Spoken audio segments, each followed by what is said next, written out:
నమస్తే కళ్యాణ్ గారు. నమస్తే జయ గారు. కళ్యాణ్ గారు 150 పైగా ఎపిసోడ్లు చేసేసాం. అందమైన జీవితం కాన్సెప్ట్ ఫస్ట్ మొదలు పెట్టినప్పుడు ఎన్నో ప్రశ్నలండి. నిజంగా ఈ కాన్సెప్ట్ పబ్లిక్ లోకి వెళ్తుందా, ఎంతవరకు యాక్సెప్ట్ చేస్తారు? ఫస్ట్ ఇది ట్రేడ్ మార్క్ ఫస్ట్ మందేగా. అంతేనండి, అంతే. ఒక 7-8 పేర్లు అనుకున్నాము. మన సుమన్ గారు, మన సుమన్ టీవీ చైర్మన్ సుమన్ గారు అందమైన జీవితం టైటిల్ చాలా బాగా యాప్ట్ అవుతుంది చెయ్య. ఎందుకంటే ప్రతి ఒక్కరి జీవితం అందంగా ఉండాలని ఆయన ఇలా కూడా చెప్పారనమాట. అందంగా ఉండాలని కోరుకోవాలి, సో ఈ టైటిల్ పెట్టండి అన్నారు. కానీ ఎన్ని కేసులండి. ఇంకా అసలు ఫస్ట్ స్టార్టింగ్ చేస్తున్నప్పుడు మనకి అసలు ఎవరు వాళ్ళ ఇండివిజువల్ పర్సనల్ ఇష్యూ గురించి ఎవరు ఫోన్ లో మాట్లాడతారు, ఎవరు ఈమెయిల్ పెడతారని చాలా డౌట్స్ ఉండేగా. డైరెక్ట్ గా రావటం అనేసరికి ప్రతి ఒక్కరు ఇబ్బంది పడతారు. అందుకే ఈ కాన్సెప్ట్ ఫోన్ లో మాట్లాడటమే కదా, వస్తారేమో అని అనిపించి నా మనసులో కాస్త భయం. కాకపోతే అక్కడ మీరున్నారు ఆ సీట్ లో, సో డెఫినెట్ గా వస్తారు, కళ్యాణ్ గారితో మాట్లాడాలని ముందుకుంటారు అనే ఒక కోణంలో ముందుకు వచ్చాము. బా ఎన్ని సమస్యలండి, ఇలాంటి సమస్యలు కూడా ఉన్నాయా? ఎన్ని వచ్చి ఉంటాయి జయ ఇప్పుడు వచ్చి ఈమెయిల్స్? జయ గారు ఒక 1 lakh అబోవ్ వచ్చే ఉంటాయండి ఈమెయిల్స్. ఎవ్రీ వీక్ దాంట్లో నుంచి తీసుకోవాలంటే టోటల్ టీమ్ కూర్చోవాల్సి వస్తుంది అందులో సెలెక్ట్ చేసుకోవటానికి. ఇది కరెక్టా కాదా అంటే మనం ఈ వేదిక దాకా తీసుకొచ్చేటప్పుడు కాస్త ఎంక్వైరీ చేసుకోవాలి. ఆ కార్యక్రమం జరగాలి, అందరికీ న్యాయం చేయగలుగుతామా చేయలేము. అందుకనే ప్రయారిటీని ప్రకారం ముందుకు తీసుకువెళ్ళటం. మీకు ఎట్లా అనిపిస్తూ ఉందండి? ఎందుకంటే పర్సనల్గా మీరు చాలా మంది కేసెస్తో అంటే క్లయింట్స్తో మీరు మాట్లాడుతూ ఉంటారు, సేమ్ ఇక్కడ మాట్లాడుతున్నారు. మీకు ఆ వేరియేషన్ ఎట్లా అనిపిస్తుంది? ఇక్కడికి వచ్చేటటువంటిది ఇది మన వాళ్ళు చేసేటటువంటి క్షుణ్ణమైన విశ్లేషణ ద్వారా తీసుకునేటటువంటి కొన్ని కేసెస్, అంటే ప్రయారిటీ రిస్క్ బేసిస్ మీద తీసుకునేటటువంటి కేసెస్, ఎమర్జెన్సీ బేసిస్ మీద తీసుకునేటటువంటి cases are in fact 10 times more challenging. ఎందుకంటే దానికి ఓవరే ఫోన్ కాల్, వాళ్ళు ఫోన్ కాల్ ఎత్తుతారో తెలీదు, అవతల పార్టీ ఫోన్ ఎత్తుతారో తెలీదు. వీళ్ళిద్దరూ మాట్లాడుకుంటే కనుక ఇన్ని 20-30 సంవత్సరాల పాటు సమస్య పరిష్కారం రాంది ఈ వేదిక మీద వస్తుందా లేదో మనకు తెలియదు. మనం ఇచ్చే సలహా సూచన వాళ్ళు ఇరు పార్టీలు యాక్సెప్ట్ చేస్తారు. ఇంత డైలమాలో దాన్ని ఒక సక్సెస్ స్టోరీకి తీసుకెళ్ళటం అనేటటువంటిది it's really challenging and very satisfying కూడా. ఇది నెంబర్ 1 జయ గారు. రెండోది ఏంటంటే ఈ ప్రోగ్రామ్ పెట్టినప్పుడు నాకున్న డౌట్ ఏంటంటే, నేను మానసిక విశ్లేషకుడిని, సైకియాట్రిస్ట్ని. వచ్చేటటువంటి ప్రాబ్లమ్స్ అన్ని సహజ సిద్ధంగా లీగల్ కోణంలోంచి వస్తాయి కదా. ఇక్కడ లాయర్ లేకుండా అసలు వర్కౌట్ అవుతుందా ఈ ప్రోగ్రామ్ అనేది నాకు డౌట్. అంటే నాతో కూడా ఎక్స్ప్రెస్ చేశారు ఒకసారి. అంటే చేసినటువంటి ఇంతకు ముందు నా అనుభవం బట్టి లీగల్ నాలెడ్జ్ కూడా నాకు ఉన్నా కూడా ఎలాగ వర్కౌట్ అవుతుంది. కానీ తర్వాత మనకు అర్థమైంది ఏంటంటే కనుక లీగల్ ఆస్పెక్ట్ అనేది తర్వాత వస్తుంది. మానసిక పరంగా వ్యక్తిత్వాలు మార్పు, ఆలోచన శైలి మార్పు, పరివర్తన అనేటటువంటి ముందు వస్తుంది.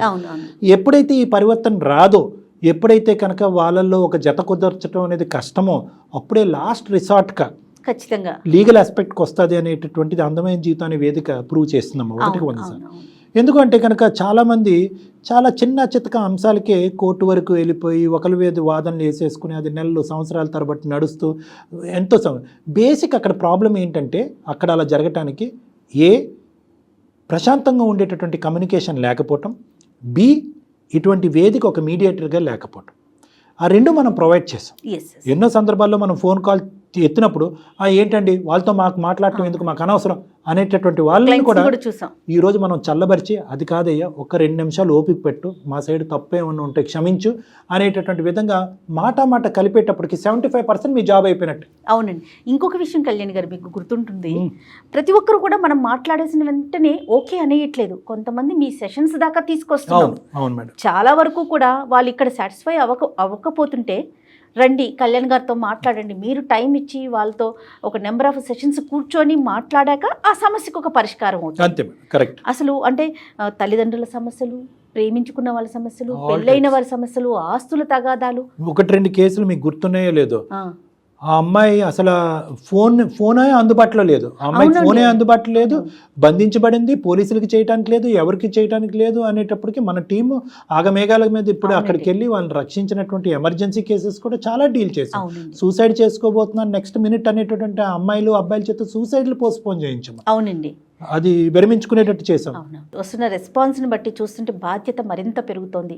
ఇంకాస్త జాగ్రత్తగా చేయాలి, ఇంకాస్త ఎక్కువగా చేయడానికి ప్రయత్నించాలి. మీరు ఏదైనా అవకాశం ఇస్తే గనక చాలా మంది నేను కామెంట్స్ లో చూస్తూ ఉంటాను, జై గారు కొంచెం ఎపిసోడ్స్ పెంచండి, వారానికి 2 ఇవ్వండి అని అడుగుతున్నారు. కానీ బట్ ఇది టీం వర్క్, వెనకాల బ్యాక్ ఎండ్ చేయాల్సిన వర్క్ ఎక్కువగా ఉంటుంది. సో ఈ సందర్భంగా ఒకసారి చెప్దామనేది నా ఆలోచన. ఇంకా పవర్ఫుల్ గా వెళ్ళాలి మేడం, ఇంకా పవర్ఫుల్. దట్టు మనం చూసేది ఇప్పుడు ఒక క్లయింట్ ఒక సమస్య, కానీ ఇలాంటి సమస్యతో ఎంతో మంది ఉండుండొచ్చు. వాళ్ళందరికీ సమాధానం మీరు ఈ ఎపిసోడ్స్ ద్వారా మీరు అందిస్తారు. అంతే మేడం. బేసికలీ ఏంటంటే ఇప్పుడు మనం ఇందాక అన్నారు ఎన్ని ఈమెయిల్స్ వచ్చినాయి జయ గారు అంటే కనుక 1,00,000 పైనే వచ్చినాయండి అని అన్నారు. అంటే 1,00,000 మందికి వారానికి 1 కాదు, వారానికి 100 ఎపిసోడ్స్ చేసినా కూడా మనం సొల్యూషన్ చెప్పలేము. కానీ చూసే ప్రేక్షకులకు మనం ఇచ్చే విజ్ఞప్తి ఏంటంటే కనుక ఈ చేసేటటువంటి స్టోరీస్లోంచి మీరు ఏమైనా కామన్ థీమ్ ఏమైనా తీసుకుని మీ జీవితాలను బాగు చేసుకునేటటువంటి ప్రయత్నం ఏమైనా చేసుకుంటే కనుక ఆ విధంగా కూడా అందమైన జీవితం చాలా కొన్ని వేల మందికి ఉపయోగపడుతుంది అనేది ఇది. అంటే ఒక ఏజ్ గ్రూప్ మాత్రమే నాకు కనెక్ట్ అయ్యి ఉంది, ఎందుకంటే నేను చేసే కంటెంట్ అలాంటిది. ముఖ్యంగా యూత్ ఉండరండి నా కంటెంట్. కానీ అందమైన జీవితం స్టార్ట్ చేశాక మగపిల్లలంతా కూడా వచ్చి కళ్యాణ్ గారిని అడిగామని చెప్పండి జయ గారు, అందమైన జీవితం చాలా బాగుంటుంది. వాళ్ళు కూడా వచ్చి మాట్లాడటం, అంటే పలానా ఎపిసోడ్ చూసాము, ఆ ఎపిసోడ్లో భలే అంటే ఎపిసోడ్ కూడా గుర్తుంచుకొని చెప్తున్నారంటే దాని ఇంపాక్ట్ ఒకసారి అర్థం చేసుకోవాలి. చాలా సంతోషం, చాలా సంతోషం. సో మరింత బాధ్యతగా ముందుకెళ్లాలని సుమన్ టీవీ తరపున నేను కోరుకుంటున్నాను. అదే సహాయ సహకారాలు మీ వైపు నుంచి కూడా కావాలని అడుగుతున్నాను. తప్పకుండా. నా ముఖ్య ఉద్దేశం ఏంటంటే ఎన్ని అదర్ ప్రోగ్రామ్స్ వచ్చినా కూడా ఎన్ని ఛానల్స్లో అందరూ మంచి కార్యక్రమమే చేస్తున్నారు, అందరూ మంచి ఉద్దేశంతోనే చేస్తున్నారు. అందమైన జీవితం మొదటి నుంచి ఇప్పటి వరకు ఒకటి మెయింటైన్ చేస్తుందమ్మా, ఒక ఎథికల్ అండ్ మోరల్ ఒక స్టాండర్డ్స్ని మెయింటైన్ చేసి వీలైనంత వరకు అన్ని ఏజ్ గ్రూప్స్, అన్ని రకాల సమస్యలు, అన్ని రకాల బంధాలని తీర్చిదిద్దే ప్రేమికుల దగ్గర నుంచి చదువుకునే విద్యార్థులు, ఉండేటటువంటిది వృద్ధాప్యంలో నెగ్లెక్ట్ చేయబడినటువంటి తల్లిదండ్రుల వరకు అన్ని రేంజ్ని కవర్ చేసినటువంటి ఏకైక ప్రోగ్రామ్గా మనం గొప్పగా చెప్పుకోవచ్చమ్మా. సో ఇది ఇలాగే ముందుకెళ్తుంది, సక్సెస్ఫుల్గా ఇంకా ముందుకెళ్దాం, ఇంకా ఛాలెంజింగ్ కేసెస్ చేసుకుందాం, మన ఇద్దరం కలిసిగట్టుగా సమాజానికి వీలైనంత సేవ చేద్దాం. డాక్టర్ గారు మేడం, అసలు ఇన్ని ప్రోగ్రామ్స్ ఉన్నాయి, అందమైన జీవితమే ఎందుకు చూడాలి అంటే మీరేం చెప్తారు? మేడం, నాకు వేరే ఛానల్స్లో పనిచేసిన అనుభవం, ఇంతకుముందు శాటిలైట్ ఛానల్స్లో చేసినటువంటి అనుభవంతో పోల్చుకుంటే కనుక అందమైన జీవితం ఇచ్చేటటువంటి కంటెంట్ రీచ్ ఏదైతే ఉందో ప్రతి ఒక్కరికి కూడా వాళ్ళ మనసుకి దగ్గరగా హత్తుకునేటటువంటి విధంగా చేసేటటువంటి ఈ ప్రోగ్రాం. అవును కదా, ఇది మన జీవితంలో కూడా జరిగింది కదా అని అనుకోవచ్చు చూసేటటువంటి వాళ్ళు. జరగబోతే కనుక మనం ఎలా వ్యవహరించాలి అని ఆలోచించేవాళ్ళు. ఈ 2 రకాల కేటగిరీస్ని ఇది ఎన్లైటన్ చేస్తుంది. కాబట్టి ఖచ్చితంగా ఈ తరం ఆ తరం, చదువుకున్న వాళ్ళు, చదువుకోలేని వాళ్ళు, సోషో ఎకనామిక్ స్టేటస్లో దిగువ స్థాయిలో ఉన్నవాళ్ళు, పై స్థాయిలో ఉన్న, ఇలా ఎటువంటి వ్యత్యాసం లేకుండా అందరి మనసులకి కనెక్ట్ అయ్యేటటువంటి ఒక అద్భుతమైన ప్రోగ్రాం అందమైన జీవితం. కాబట్టి దీన్ని అన్ని విధాలుగా రికమెండ్ చేయటం, చూడమని విజ్ఞప్తి చేయటం, ఈ తరం వాళ్ళకి కాదు భావితరాలు అందరికీ కూడా రికమెండ్ చేయటం కూడా ఇంపార్టెంట్ ఏమో అని నాకు అనిపిస్తుంది. రైట్ అండి. అందుకనే 2.0 అని 2.0 ఎస్ అందమైన జీవితం 2.0 అని రెట్టించిన ఉత్సాహంతో ముందుకెళ్లే ప్రయత్నం చేస్తున్నాం. కంటెంట్ మరింత స్ట్రాంగ్గా ఉంటుంది అంతే. Okay, sure. Thank you so much Kalyan గారు. నమస్తే.